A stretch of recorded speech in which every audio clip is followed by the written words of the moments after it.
All right, today we're diving into a pretty provocative analysis, one that argues Spain's economy isn't just in a slump. No, it's at a really dangerous turning point. The core thesis? That its entire economic model has basically reached a dead end. So let's break down exactly why. Yeah, the source material really doesn't pull any punches, does it? It kicks things off with this incredibly stark declaration. And the author's point isn't just that Spain is facing, a typical recession. The argument is that this is something much bigger, a definitive structural collision with reality. The idea is that the entire economic model has just run its course. And that really brings us to the first major point here. The analysis looks at President Sanchez's recent trip to China and says, hold on, this isn't just routine diplomacy. It's framed as a pretty desperate search for a lifeline. You see, it's seen as a symptom of a much, much deeper problem, the complete seizure of Spain's traditional engines of wealth. Okay, so the crucial concept to wrap your head around here is structural obsolescence. I mean, what does that even mean? Well, the analysis argues that Spain's economic model, which has for so long relied on what it calls easy wealth, is now completely and totally exhausted. It's just not prepared for a new global landscape, one that demands actual merit and real productivity, not just easy access to someone else's money. So, you might be asking, how did things get to this point? Well, to understand that, the analysis takes us on a little trip back through history. The core argument is that for centuries, Spanish prosperity hasn't really come from internal innovation. Instead, it's been fueled by a series of external windfalls. Basically, three major cycles of dependency that have really shaped the nation's entire economic culture.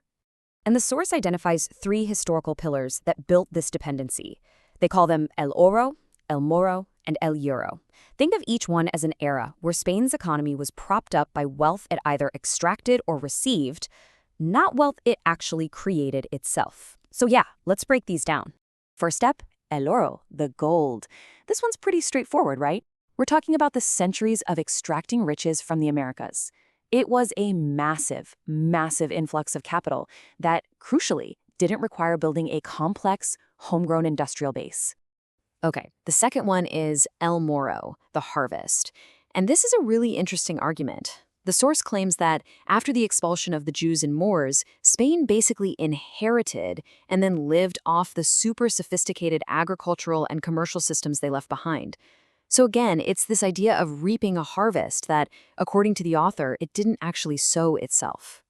And that brings us right up to the modern era with El Euro, the subsidy.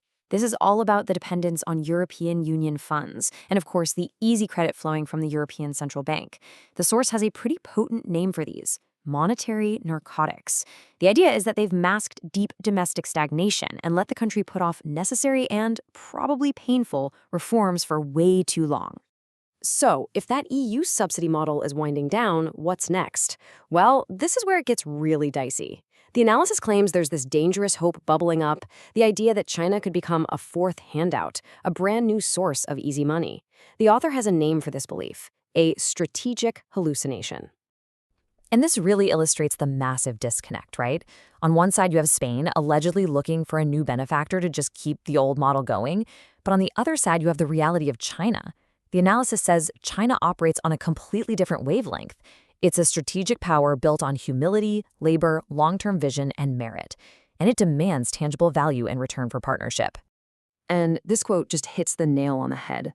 China is not a lender of last resort for failing states. It is a rigorous power that demands tangible productivity. Wow. The idea that China is just going to write checks to prop up a stagnant economy is, according to this source, a complete and fundamental misreading of its entire economic and geopolitical philosophy. So if China isn't the easy answer Spain might be hoping for, then what is? Well, the analysis argues Spain has to do the exact opposite. Don't go to China for a handout, it says. Instead, you need to radically learn from its structural discipline. That's the only way, according to the author, to avert a total national collapse. So the author lays out what they see as a mandatory three-front attack on this stagnation. It's basically a prescription for a complete national restructuring. Step 1, eliminate the bureaucracy. Step 2, fight corruption. And step 3, end the subsidy hypnosis. Let's start with that first one, the bureaucracy. And yes, that's a clever play on the Spanish word for donkey, MORO. It's defined as this massive administrative bloat that literally suffocates the private sector and drives away badly needed foreign investment. And the source puts this in stark contrast to China's approach, which has been to systematically demolish its own bureaucratic barriers to unleash growth. Okay, second on the list, fighting corruption. The analysis calls for what it terms ferocious control, basically iron-fisted control to make absolutely sure that capital is directed toward real industrial advancement, not siphoned off into political patronage. It's all about protecting investment and making sure it actually serves the national interest, not just a few insiders. And the third step is ending the subsidy hypnosis. I mean, what a powerful metaphor, right? The author argues that this constant IV drip of easy money from the ECB has put the country into a kind of trance, where millions are maintained in non-productive states. And the argument is that this whole destructive cycle absolutely has to be broken. So all of this leads to a very, very stark conclusion. According to this analysis, the time for easy fixes is over. The time for finding just one more harvest to reap, that's definitively over. Spain is now faced with a final choice, and there are only two paths forward. The message really could not be clearer. The era of the handout is over. That historical cycle of el oro, el moro, and el euro, the analysis says that chapter is permanently closed. The subsidies are drying up, and there are no new easy windfalls on the horizon, period. And this really gets to the heart of the new global reality. China gives nothing for nothing. Any engagement with a major power now requires reciprocity. It demands you bring real, tangible value to the table. The author argues that the illusion of getting something for nothing is probably the single most dangerous one a country can have right now. So what's the ultimate prescription here?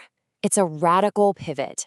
A massive shift away from a system the author literally describes as the looting of private initiative and toward a new model. A model of seriousness, efficiency, and productivity.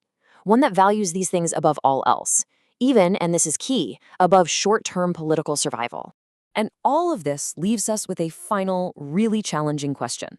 The source presents this brutal choice: radical transformation or national collapse. There's no middle ground.